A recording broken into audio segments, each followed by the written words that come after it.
Well, I was going to say, any con will give you the experience that we're talking about. Specifically, old school is you have a bunch of guys that are playing games that haven't been in print in 20, 30 years. I think that's a little more to the experience. Is that these guys come to these cons specifically so they can play these games that they can't play at the local game store. They can't play at the local game club. These guys are playing newer games. Yeah, sure. It's easy to get a fifth edition game now. You can go to almost any game store. Where do you find somebody that wants to play OD&D, like original Dungeons and Dragons? Well, nobody's running that through your local game store. But you can go to these cons, and you don't find just one, but you find many people running OD&D, running OD&D clones, running AD&D. Running And I think Warriors that, of Mars. I mean, yeah, absolutely. obscure stuff, really obscure stuff. Yeah, running bunnies and burrows. We've had bunnies and burrows at our con the last 2 years. I mean, there's games you can find there that you're not going to find at your average con when you go to these OSR oriented cons. Alex, jump in on that one.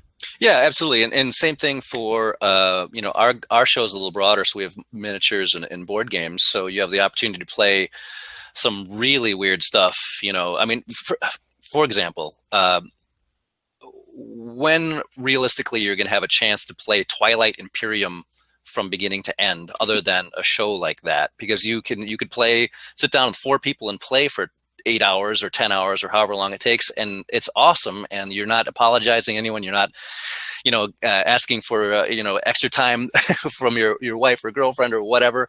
You get to play that. And same with miniature games. I mean, it's fun to see the historical miniatures these guys play, and they're just so, you can just see the joy that they get to get their toys out and play again.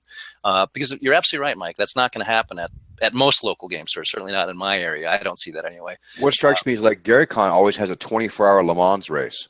Can you imagine telling your significant other that, pardon me here, I'm going to go ahead and play a 24-hour Le Mans race at Mike Balau's house. We're going to hang around all night long until 4 a.m. and then 2 hours sleep and start up again. I mean, that's not going to happen, but you get to do it, and you get to do it in fun and cool ways at cons you can't do anywhere else. So in that way, it makes it it's kind of like tourism. It's like game tourism. You get to go and try all these things and see these things that aren't in your local area. Well, and that's why if after a show like North Texas or Gamehole, and you are not dead ass tired at the end of it, you haven't done it properly, because that's you've got to lose your voice. Completely lose your voice. Exactly. But yeah, I mean, it's fun, one of the conventions, because the other thing that everyone forgets is that we're basically the kids from Stranger Things, only we've all grown up and we've got cars and money now. So. Yeah. All right. Anybody final thoughts here from anybody? Go to a convention. Go to a convention. I'd like to throw some things out. If you wanted to start your own old school convention, I know you talked about that, Matt. I did. I was going to do that, and then you guys focused real hard on the preparation. And I wasn't sure whether we'd get a long enough answer on that to be a section. But let's go ahead and go there. And the question that I was going to ask was, okay, let's say that there are also a lot of microcons starting up, old school microcons and mini cons and so on, and there are also full scale conventions that are smaller than the ones that you guys run. So if someone wanted to start up a little convention like that, what kind of advice would you guys give them? And Alex, let me let you go first. I would first say spend some time really thinking about if you want to do that or not. It's a lot of work. It looks fun from the outside. You walk into a show and it's all set up and everyone's having a great time, and you think, well, I would love to do that. It's a tremendous amount of work if it's done properly. Yes. So I would just make sure that you really want to do it, and don't do it by yourself. That's foolish. We have 9 guys on our team that work together, and we started to compartmentalize our roles and work hopefully collaboratively and complementary. And that's a big reason why our show, I think, is as successful and as well run as you guys have been kind enough to comment. So, again, make sure you really want to do it and that you have help. And then be realistic about your expectations. First of all, set expectations. What is the show? What's it going to look like? What kind of show? What kind of games? How many people do I want to have? Do we have space that can handle it? And all the logistical things. it's a big undertaking, man. It'd be, this is a subject that Mike and I could get together and probably write quite the lengthy book on what it takes to put one of these damn things on. That would be okay. Let me step in. That would be a really, really interesting book for a lot of people to read. You guys should seriously think about that. Well, I like to give. One of the things I love about our con is when somebody comes to our con. I don't know if Alex has had this happen yet, and they say either this is the first con I ever went to, and I'm really excited about it, which we love, or I'm going to start my own con, and you guys inspired me. And I like to sit them down and say, oh, hold on, let's see what we're getting. Okay, let me let you know what you're getting into first. And everything Alex said is definitely pertinent. I'd like to add a couple of things. First of all, if you get into the con business thinking you're going to make a lot of money, yeah, so you're going to lose money your first few years. Now, it's not saying that you can't eventually make money, but if that's the reason you're into it, you're nuts. There's a lot of things. You might as well go to Vegas if you think you're going to make money at a con. You're probably going to lose money your first few years, but if you play your cards right, you should be able to at least break even, if not remain solvent. And then everything Alex said about support staff, definitely. You have to find not only a lot of people that wouldn't mind helping you for very little pay or really anything except for the joy of helping you. You have to find a group of people that are that will come to your con. There's no use putting on a con if nobody's going to come. So you have to make sure if your area can support any kind of gaming con like that.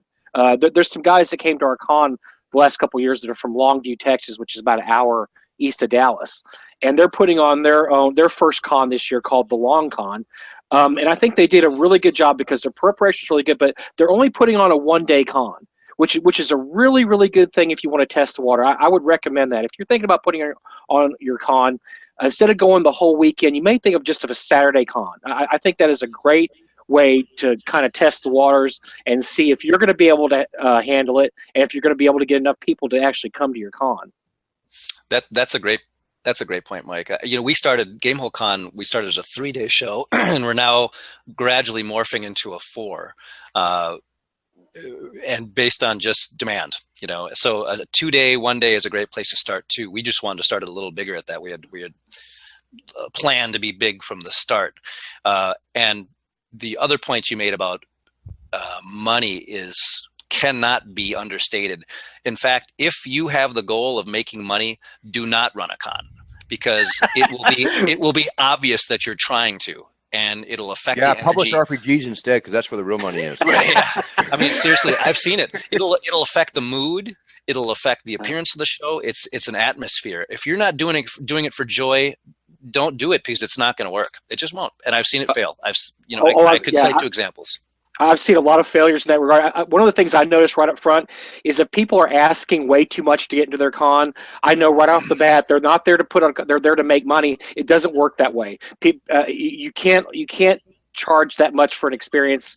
I think our con, I think Alex's con are very competitively priced. But in the last few years, I've seen some cons pop up that I consider ludicrous prices, and you can tell they're trying to make their money back. It just doesn't work like that. What you do is you start off, you're probably going to lose money your first few years, but if you play your cards right, you should be able to at least break even, and you avoid a lot of the pitfalls by spending too much money on guests. That's the huge pitfall I see a lot, is people think that if I get this really high-priced guest in here, I'm going to get all these people in here, and it doesn't always work like that. We pretty much pay all our guests the same, which is room and board, and then food money. So we don't have to worry about going broke on any 1 or 2 guests. But I see a lot of cons that go through that pitfall, and they or end up paying 1 or 2 people way too much money, and they end up failing financially. Well, yeah, and we do the same thing, Mike, with our guests. It's the same terms. And if a guest wants an appearance fee, they're not doing it for the right reasons. So right.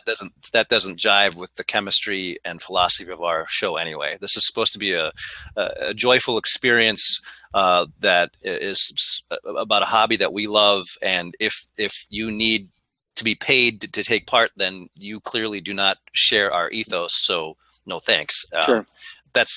That's our approach to that. Yeah, Alex is right. I agree totally. All right, so with that, let's go ahead and we will sign off. So for everybody who's been watching, thank you so much for seeing the gentlemen from the two conventions, Mike Battalato from North Texas RPG Con, Alex Kammer from Gamehole Con. North Texas is located in North Texas, which is in Dallas, and it's during the summer in June, and Gamehole Con is actually coming up very soon now at this point. It is located in Madison, Wisconsin, and is coming in early November. Did I get those dates right? And ntrpgcon.com if you want to check out the convention. And we're always the first or second weekend in June, so it's easy to remember. Alex, what's the best advertisement place for somebody to come and find information about yours? Yeah, you won't forget the name Gamehole Con. So if you Google that, that'll get to our site. And our dates are November 2 through 5 this year, and 18, 7 through 11. So yeah, talking to Mike's point of preparing for the next year, I already have guests for 2018 lined up. Nice. All right, thank you so much, everybody, and for everyone out there in the audience. Thank you. Whatever D&D you play, imagine the hell out of it.